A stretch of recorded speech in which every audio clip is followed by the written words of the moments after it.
বিদ্যাসাগর বিশ্ববিদ্যালয়ের 2025 সালের সেকেন্ড সেমিস্টারের বেঙ্গলি এইসি অথবা বাংলা MIL পেপার, যেটা হচ্ছে কম্পালসারি BA BSc BCom সকল ছেলেমেয়েদেরকে এক্সামটা দিতে হবে। এই পেপারের আমি প্রিভিয়াস ইয়ারের প্রশ্নগুলো এখন তোমাদেরকে দেখিয়ে দিচ্ছি। নেতাদের মতন অর্ধেক কাজ করবেন না, সাবস্ক্রাইবের পরে বেল আইকনটাও দাবিয়ে দেবেন। এই পেপারটা হচ্ছে একটা 50 নম্বরের পেপার। তার মধ্যে তোমাদের 40 নম্বর লিখিতভাবে পরীক্ষাটা দিতে হয় এবং 10 নম্বরের মধ্যে 5 নম্বর কলেজের প্রেজেন্ট এবং 5 নম্বর হচ্ছে ইন্টারনাল অ্যাসেসমেন্ট। এমনভাবে এই পেপারটা ভাগ হয়। আর বাদ বাকি তোমাদের মূলত 40 নম্বরটা লিখিতভাবে দিতে হয়, যেটা তোমরা সময় পাও 2 ঘন্টা। এবারে আমি এই প্রশ্নগুলো তোমাদের বলে দিচ্ছি। প্রথমে হচ্ছে বিভাগ ক, যে কোনো 5টি প্রশ্নের উত্তর দাও। 2 5 10। সকল প্রশ্নের নম্বর হচ্ছে 2 মার্ক করে। আর 8টা প্রশ্ন থাকে, তার মধ্যে তোমাদেরকে 5টা করতে হয়। প্রথম প্রশ্ন হচ্ছে 19 শতকের 2টি উল্লেখযোগ্য বাংলা প্রাইমারের নাম লেখো। 2 নম্বর হচ্ছে ল্যাঙ্গুয়েজ প্ল্যানিং শব্দটি কে কত সালে সর্বপ্রথম ব্যবহার করেন।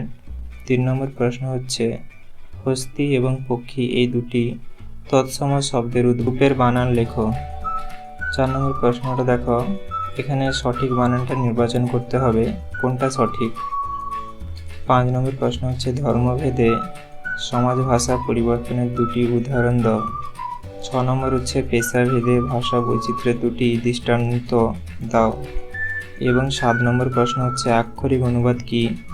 8 নম্বর প্রশ্ন হচ্ছে অনুবাদের ক্ষেত্রে অনুবাদককে যে সমস্যার সম্মুখীন হতে হয় তার যে কোনো 2টি সমস্যা উল্লেখ করো। এবারে হচ্ছে বিভাগ খ, যে কোনো 2টি প্রশ্নের উত্তর দাও। 5 গুণে 10। এখানে তোমাদের 4টা প্রশ্ন থাকে, তার মধ্যে তোমাদেরকে 2টো প্রশ্নের উত্তর দিতে হয়। প্রশ্নের নম্বর হচ্ছে 5 নম্বর করে।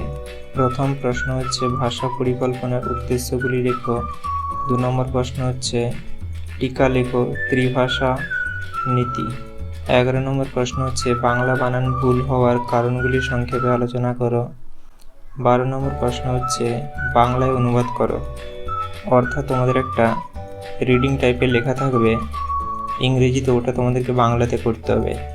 এবারে হচ্ছে বিভাগ গ, যে কোনো 2টি প্রশ্নের উত্তর দাও। 10 গুণে 20। এখানে তোমাদের 4টা প্রশ্ন থাকবে, তার মধ্যে তোমাদেরকে 2টো করতে হবে। এখানে সকল প্রশ্নের মান হচ্ছে 10 নম্বর করে। প্রথম প্রশ্ন হচ্ছে একই ভাষার মধ্যে বৈচিত্র্য সৃষ্টিতে বক্তা শ্রোতা উপলক্ষ এই মাত্রাগুলির ভূমিকা দৃষ্টান্ত সহ লেখো।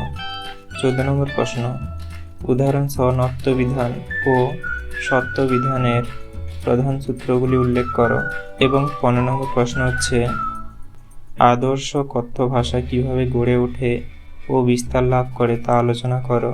এবং তোমাদের সর্বশেষ প্রশ্ন হচ্ছে অনুবাদ চর্চার কারণ, সমস্যা ও সমাধানের সম্ভাব্য উপাদানগুলি আলোচনা করো। এটাই হচ্ছে তোমাদের এইসি পেপার বা MIL পেপারের সকল প্রশ্নগুলো। তোমাদের যদি কোথাও কিছু বুঝতে অসুবিধা হয়ে থাকে তাহলে তোমরা আমাকে কমেন্টে সেটা জানাতে পারো। দেখুন, আপনারা যে ছোট ছোট ভিডিও দেখে থাকেন, এগুলো বানাতে অনেকটা করে সময় যায়। তাই আপনাদের ভিডিওগুলো যদি একটু ভালো লেগে থাকে তাহলে লাইক ও সাবস্ক্রাইব করতে ভুলবেন না।